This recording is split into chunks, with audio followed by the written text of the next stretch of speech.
Hi everyone, it's Yvette Le Blowitz from spiritgirl.com and welcome to Feel Good from Within. I'm super excited to be here with you today and with our very special guest, Yvette Gabrie, who is the director of social media agency Ruby Assembly. She's a sought after digital marketing authority. She's a business mentor, speaker, and author with focus on startup space. She's actually written the book 100 Days of Brave, How to Launch a Business You Love in 3 months. I'm holding up the book that I read in about 3 days. It was so good. Yvette, welcome to the podcast show. How are you today? I am great. And Yvette, I am so excited and pumped to be speaking with you and to be connecting with your audience. And hopefully today our discussion will give everybody a few takeaways they can really use immediately to improve their businesses. Thank you for joining us. And I want to give a big shout out to our global audience and especially everyone in the Seychelles, because we just keep ranking in the top 3 over there in the Apple podcast for mental health. So credit to you guys for listening in. I'm so grateful. And to all of our other countries, we're excited that you're here with us too. Yvette, before we dive into your book, are you happy to tell our audience a little bit about yourself? I am the director of a digital strategy agency. So what I do on day-to-day is I help professional businesses with predominantly their social media content. I'm not a solo operation. I've been in business for 14 years now, and I have staff and we have a developed business structure. I am an inherently creative person, and it's really important that when we talk about business, we're able to give real context to how people end up in the roles they are. I began thinking I was going to be an academic. I finished a degree in politics and literature in Dublin. Then I realized that being an academic wasn't for me, but that communications was very important to me. I end up back in Melbourne. I realized I'm not going to be an academic. I don't really want to work in retail. And so I become an estate agent and an auctioneer. And I do that for 7 years. And it teaches me a great deal about negotiation, prospecting, having difficult conversations about money, being a very young woman in a very skilled kind of hard business environment. And then after that, I opened Ruby Assembly. And from then on, we've just really kind of grown in leaps and bounds into authority in the space. So that's who I am and that's what I do. In terms of my location, I'm based in Melbourne. I am married to my lovely husband, Yule. We have a 20-month-old baby called Agla. We have a German Shepherd called Wagner, and we have 2 very naughty cats. And I'm a happy lady. So those are the things about me that are worth knowing. That is such a beautiful story, and what you've done and how you've pivoted, how you've changed many careers to get to your dream business. When it comes to your book, yes, 100 Days of Brave, what is the meaning behind the book title? 100 Days of Brave as a book title, Yvette, it actually came to me, funnily enough, in a dream one night. I remember waking up and having the name in my head very clearly, and I also had the structure of the book and the core things that I wanted to express about beginning a business that was market tested, risk adjusted, that was clear in terms of being compliant and being able to market effectively. And I went downstairs and I wrote the skeleton of everything down. Now, this wasn't some kind of gift from God. I have been working in the business mentoring space for a really long time, and I'm an expert in the social space. So all these things were kind of bubbling away. They were percolating away in my head. And then, ding, I got 100 Days of Brave. And 100 Days of Brave refers to a activity pattern over 3 months that takes somebody who is interested in running a business from ideation, and ideation means thinking about different kinds of businesses you could meaningfully run, through to testing that concept, being compliant in your business, launching it, and marketing it. So it's like a real roadmap that is in plain language that helps specifically women, but it will help anybody, but I'm really focused on women, to build strong businesses that will be able to give them the freedom to live life on their own terms. 100 Days of Brave. I'm holding up the book cover for everyone. If you head to the Spirit Girl YouTube channel, you'll be able to see it. What I really loved is how you intertwined a bit of spirituality and self-care and some personal stories as well. And yes, 100 Days of Brave, How to Launch a Business You Love in 3 months. I read it in about 3 days. You're a brilliant writer. Thank you. It's such a great roadmap for anyone that's wanting to start a brand or a business, or even if you have an established business and you kind of go, I don't get this whole social media thing. It's a brilliant book and I totally recommend it. What are some of your own self-care rituals that you put in place to avoid burnout? We've all got weights of responsibility on us, whether we're carers for our parents, whether we're carers for our kids, whether we have to make sure our business remains healthy so we can pay our employees. So investing time in our relationships, so that remains strong. Avoiding burnout is the number one priority. The ideal is that life is in balance. I think in some ways nature shows us when we go outside to our garden, sometimes a rose bush or jasmine, it will just grow and grow and grow, and it will be beautiful and colourful. It will smell lovely, but at some point it will be too heavy in its beauty and it will start to like fall down and be less beautiful. Nature and humans as part of nature, we always struggle with balance, and at different points in the 4 seasons of every year and probably in the seasons of our life, we put our energies into different parts. So I don't punish myself when I fall out of perfect balance, but I prioritize, and I know that self-care is important to mental health. And I know that's going to be a really big point of interest for your audience, because how we feel about ourselves and the conversations we have dictate so much of the way that we view the world around us. So some of the things that are most precious to me in terms of self-care, and they have become more complex since having had a child, as any mums or dads will know who are listening to the podcast. The things that I return to when I am depleted, sleep is the most important thing. So being able to try and sleep by 8:30 or 9 o'clock, even if you have to get in bed really early with Bub just to try and get that sleep in, that's critical. I know that when I'm speaking to other women that I mentor, if someone calls me and they're crying and they feel like their work's being criticised or their offering is being squashed by a competitor, I'll say, have you been resting? Like, are you just a bit tired? Maybe you just need to take some time out. Maybe you need a week out. And I had this conversation with one of my best friends who's also a very senior coach. Like, we need to remind each other of this need for rest, no matter how senior we get, because when we're in that hole of being tired or feeling down, you can intellectually know it, but it doesn't stop the feelings. It doesn't stop you feeling run down. So sleep. In terms of being able to connect with my physical self, I have a miracle tool, which I love. I'm not sponsored to talk about this tool, but it's called a Shakti mat. And a Shakti mat is an acupressure mat that you can order from the internet. And it's got these little acupressure points on it. And you lie on it and it hurts a little bit, but it tingles. It puts you straight back into your body. And then you really relax and you can actually go to sleep on Shakti mats. So that's very important. Meditation, when I can, is really critical to being able to still the voice in your head. And I also find that booking time either by myself or with my husband to go to, in Melbourne, we have something called the Peninsula Hot Springs, which is like a beautiful outdoor natural spa land. And that's a wonderful way to connect because it takes an hour and a half from where I live to go there. So we get 3 hours of being with each other and then we get to be in the water, and being in the water is very healing anyway.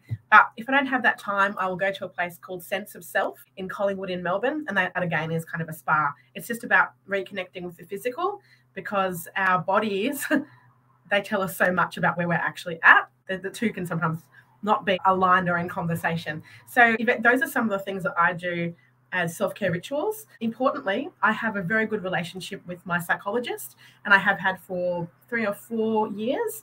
And I don't use her services all the time, but I certainly know that once in a while, it's really good to check in and see what's going on down in the basement. So that is also a very important part of my self-care ritual. I love your self-care rituals, and especially the spa therapy that you go to, because naturally as a spa blogger, or we're on a spa community podcast here, we love the spa, but I also love the mat you lay on. That sounds brilliant. Your importance of sleep. And I love that you have a psychologist to check in, because that's such an important part in our mental health and well-being. And also, no doubt, you being a go-getter, you can maybe go to one extreme to the next, whereas having that mental health check-in when you need it is a great way for someone to be the observer. When it came to writing your book, you just sort of woke up to start writing. But we know that books take a long time to come to fruition and to be published.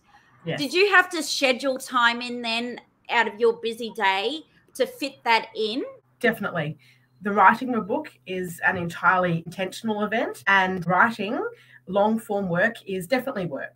It only took me probably, in terms of the length of time, it took about 12 or 15 months. It wasn't that I was writing for 15 months, but I think I went away on 3 workations with my team where my purpose during that week was just to do the writing, or to do writing 3 of the 5 days we were away. So being able to remove myself from my everyday and to go away and just very intentionally focus on the research I needed to undertake to put together some of the factual or compliance-based aspects of 100 Days of Brave. That's how I did that.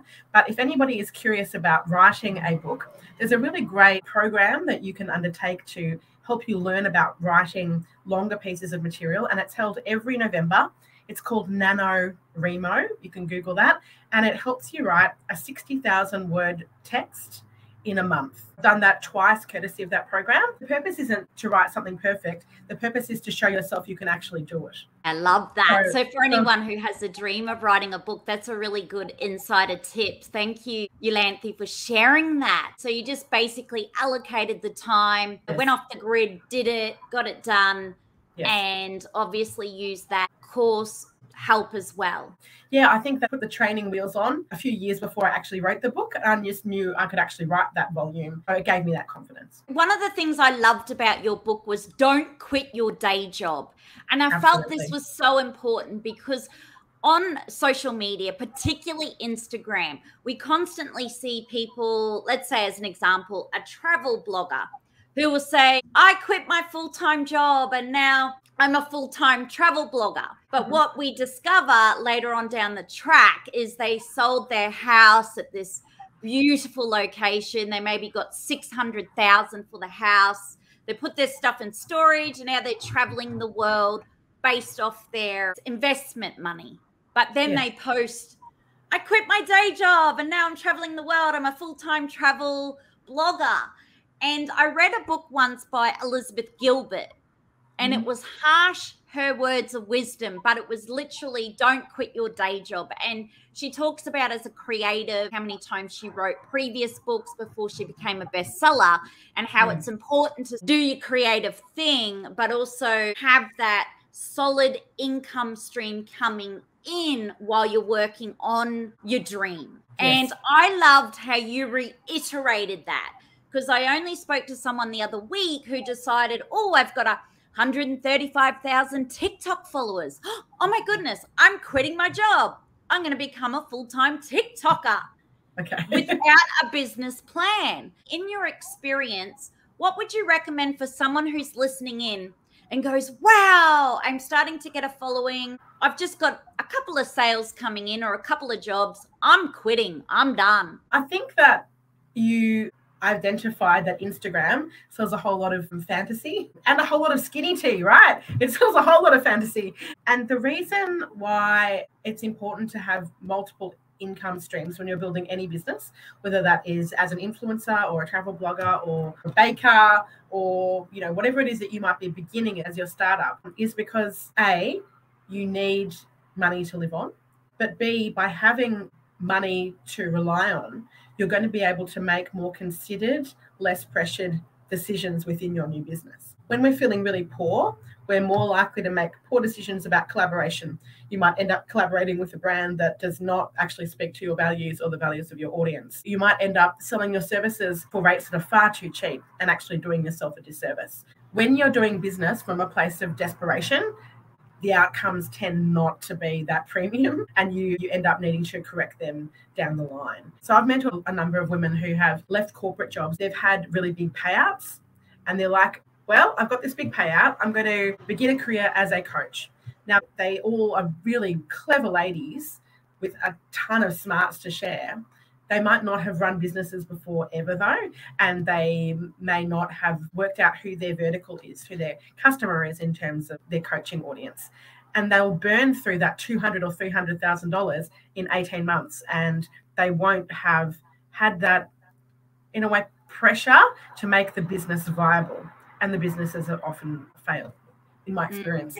Whereas if you keep that money as a nest egg and perhaps spend it on your marketing and your photography and your web development, but you keep an income stream, it allows you to make better decisions, and it really prepares you for doing the things that are boring but important in terms of compliance for your business, like accounting, like tax, like consulting a lawyer when you have to at the start of your business.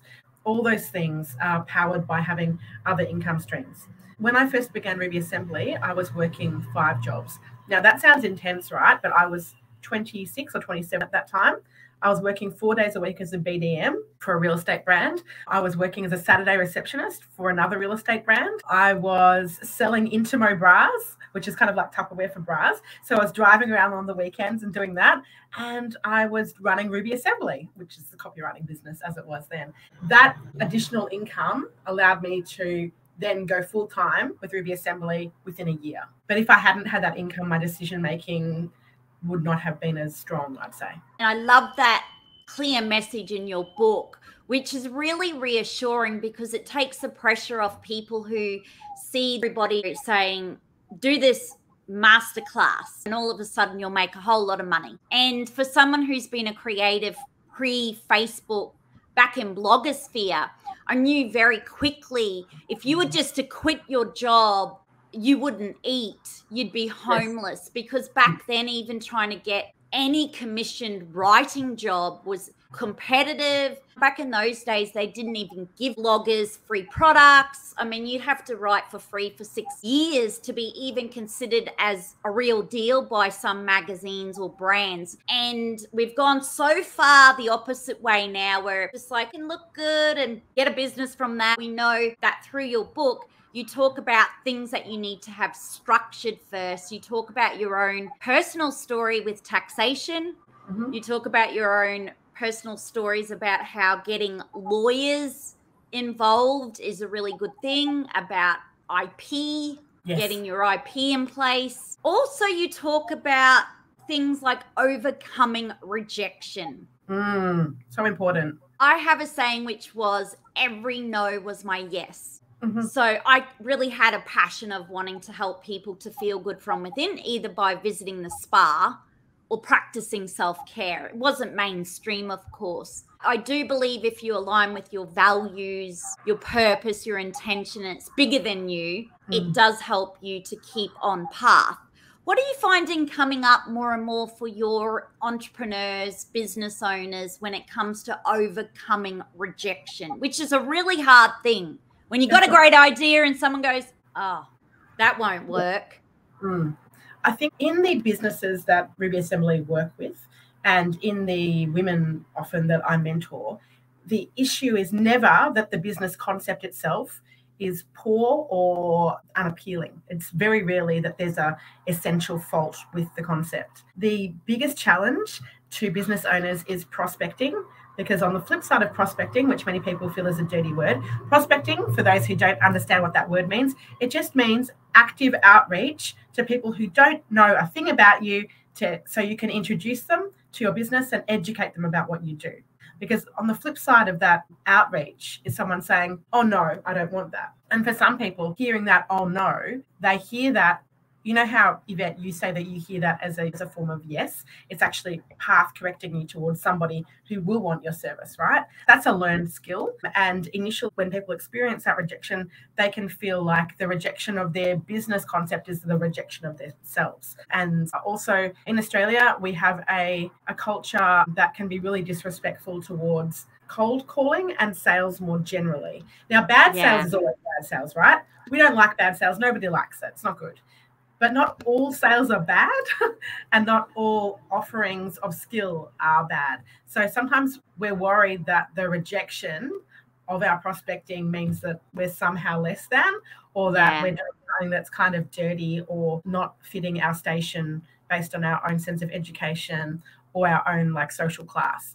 The prospecting is a big thing. In terms of overcoming it, the book really provides, as you will probably remember, a very step-by-step. It works a dream. It's a way of introducing people to your business or your brand with about 4 or 5 steps that makes your ultimate introduction to them much softer. So it takes them from being totally cold to actually being kind of warm about your business.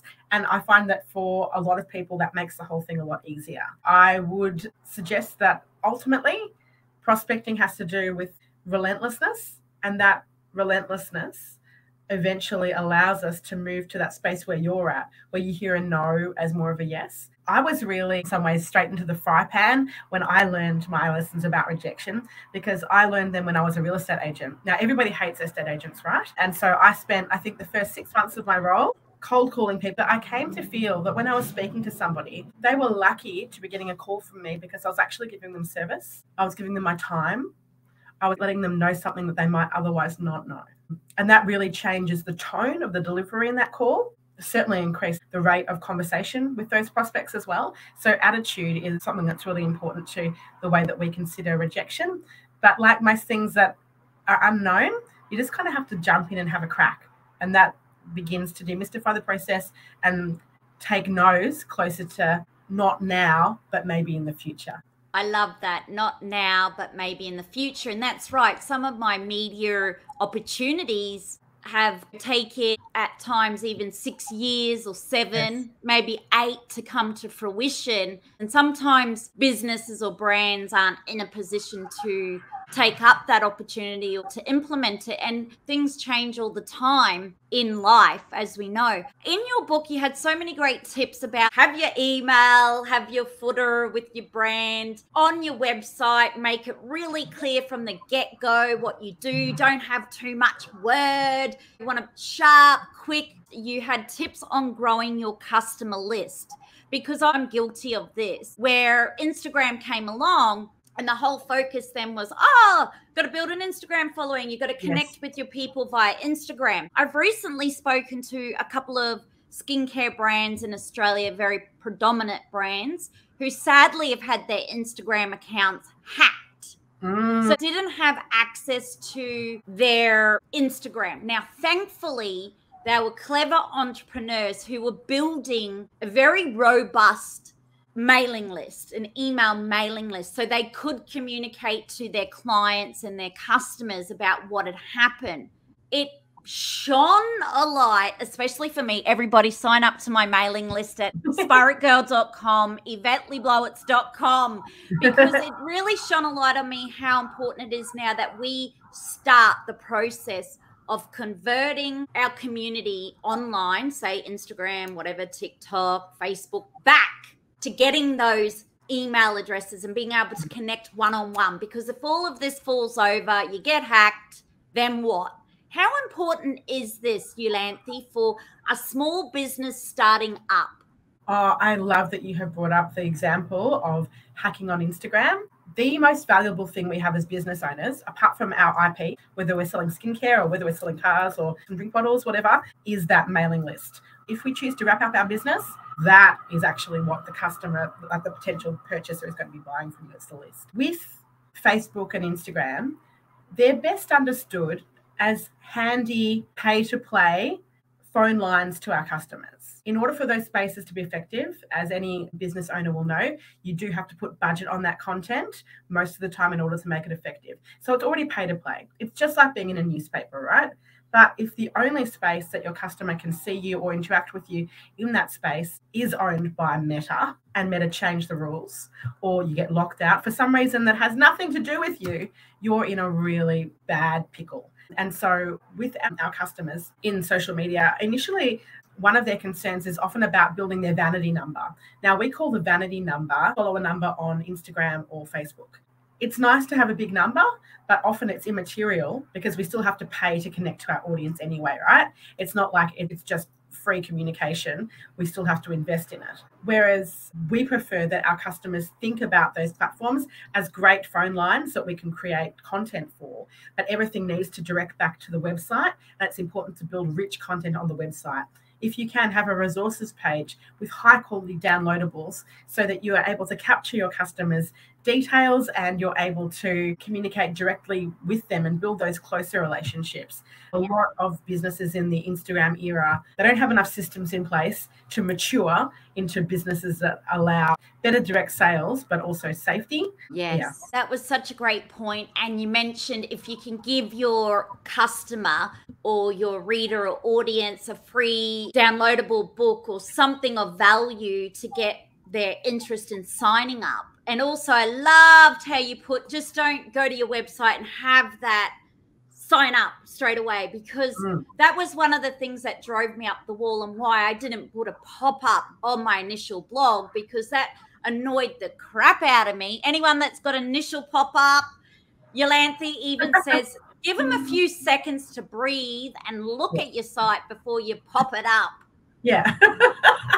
For sure. It's like sliding inappropriately into somebody's DMs too fast. Like, you don't want to do that. And do you feel that going back to the written form of a newsletter, connecting one-on-one is a good way to build a relationship with your customers or clients or audience? Because some people have said, no one's got time to read, no one reads anymore. And there's this belief that don't invest in writing or connecting one-on-one in a written email. What's your thoughts on that? The most powerful and valuable tool for marketers is the email list, because unlike Facebook and Instagram, where we A, have to pay to connect with those customers, but B, it's an opt-in, the newsletter or the email is the ultimate privilege, because we're actually reaching into that customer's world. We're approaching them, we're knocking on their door. It's much more direct.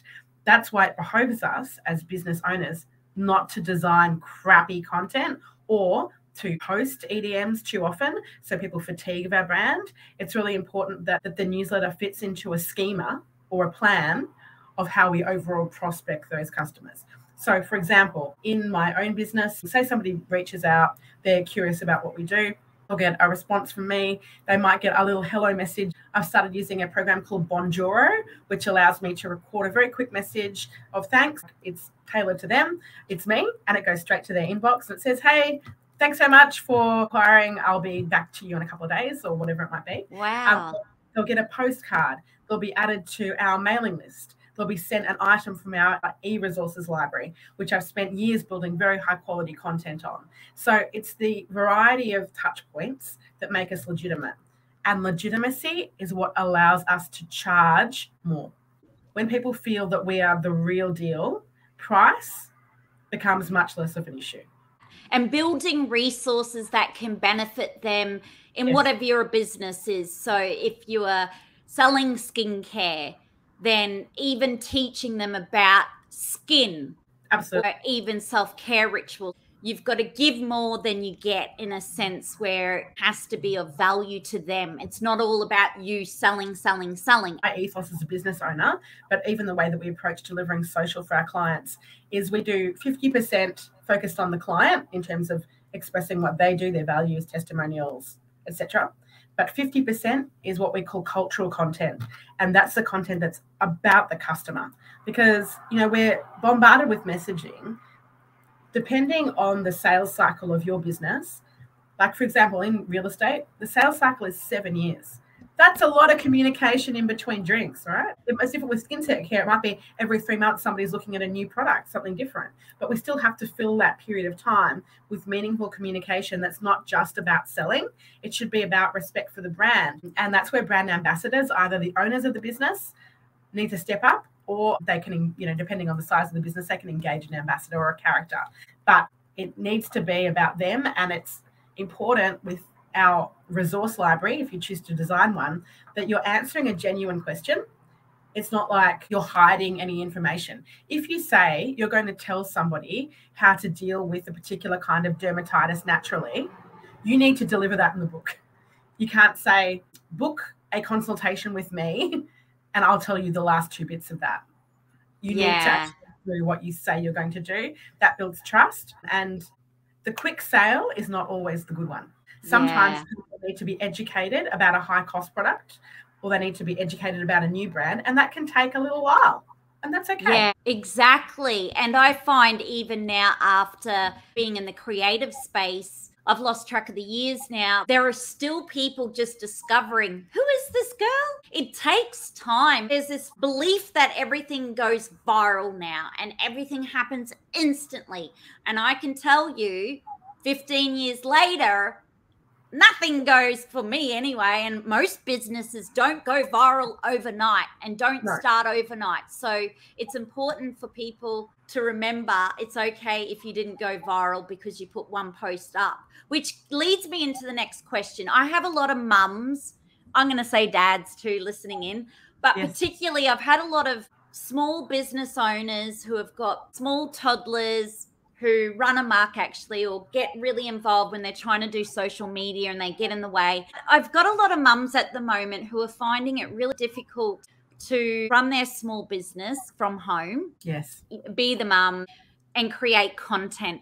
And they're putting so much pressure on themselves because they've been told you now have to build your TikTok page. They're finding more pressure on them to go, okay, what am I going to do on TikTok? They're so overwhelmed and they're wondering, do I just create this content on the go, try and cram it in when the kids are asleep, or should I schedule in my content creation and maybe allocate time so it's more structured? Have you got any tips on how to juggle that? I do. So firstly, we don't need to be on all platforms equally all the time. TikTok, in order to create TikTok content, has a very high time cost because it's video, right? And it's not video that is unproduced. It has elements of production to it. My recommendation for, say you're in a skincare space or you're a small business that might be a kind of business that goes to finders keepers markets, stay in that space. Instagram and Facebook and actually LinkedIn are the spaces that you should be in. And you can create content for each of those channels that can be uniform, but you express it a little bit differently. Now, in the book, I go into greater detail about that. Yes. I'm not hiding that from anybody. There's a lot of detail to it. In general, you need to think about your social content design in the same way as you think about if you're picking and packing product. So you need time to do that. That is not just fitted in between stuff. There needs to be strategy around it. If you're saying, okay, I'm going to do 4 pieces of content for my brand a week, you might do that on a Monday or a Tuesday. Half of it can be focused on your business, your offering, your product, skills, or testimonials. Half of it can be focused on your customers' interests, their needs, reflecting and referring to them. You can use a scheduler. Some of our favorite schedulers include Sched Social. That is an Australian-based piece of software that's superior. It allows you to post on all platforms. We use it predominantly for Instagram, but it's really good. We also choose to post mostly through Facebook Business in advance. You do need to set aside time for it, though. It is as important an aspect of your business as other fundamentals like responding to customers. If you do not market your business, it will die. I want to talk about partner privilege here, because sometimes when I'm meeting with women in business, they express this sense of overwhelm because they're waking at night with their baby and they're doing the drop off, or their baby's with them during the day, and they're doing the food and they're trying to keep the wheels on in the house and they're trying to grow a business. You can't do everything at once. And partner privilege trigger, if there is a partner in the space, you may need to have a conversation with them about prioritizing your business time so that you can do a proper job here. That is, I guess, the elephant in the room with some of the stuff with women. Able to get your child into childcare for 1 day a week so you can work on your business unfettered. It doesn't matter if it's break even, ladies. I'm speaking to women here. Your little one will be in childcare at cost for 4 or 5 years, right? And you may say that, okay, I'm paying $120 a day and I'm earning $120 a week on product. In that period of 5 years, you can actually build your business starting from zero. So it doesn't matter if your investment in your business is zero sum in some ways, because as we said, we're not quitting our day jobs. We might be mumming full-time or dadding full-time, or we might have a part-time job, but it's okay if the cost of the care equals the investment in time. Trying to do both parenting and small business development or marketing, which takes thought, is very, very challenging. Yes, and I can resonate with this. So as a writer, a creative, I can't write or concentrate even if I have family here. It puts me off. I'm not in the correct headspace. So for me as a creative, I actually go quite introvert. And people go, what do you mean you're an introvert? So I resonated with you about your book, how you went off and wrote the book and nutted that out, and you didn't have your little one right beside you trying to write the book. And I know some people can do that, but I guess it's figuring out what space you need as a person to be that creative or to work on your business. So I love your tips and insights. In your book, what I really loved is you have a Facebook group that you offer up for the readers, which you can actually join for free. Yes. What inspired you to want to create a Facebook group as part of your book? So 100 Days of Brave is a very active book in that it has a time frame in mind, which you don't have to complete, but it is achievable in that time frame. And in that way, it's like a bit of a project. It's a bit like a reading club in some ways, but a reading club of business development. And there are a number of market testing activities we need to do when we're thinking about beginning a business that require feedback from peers. And that needs to be done in a safe space. There's nothing that gives me more chills than somebody hopping on LinkedIn with 20 versions of their logo from Fiverr, and they're getting randoms to give them feedback on their assets.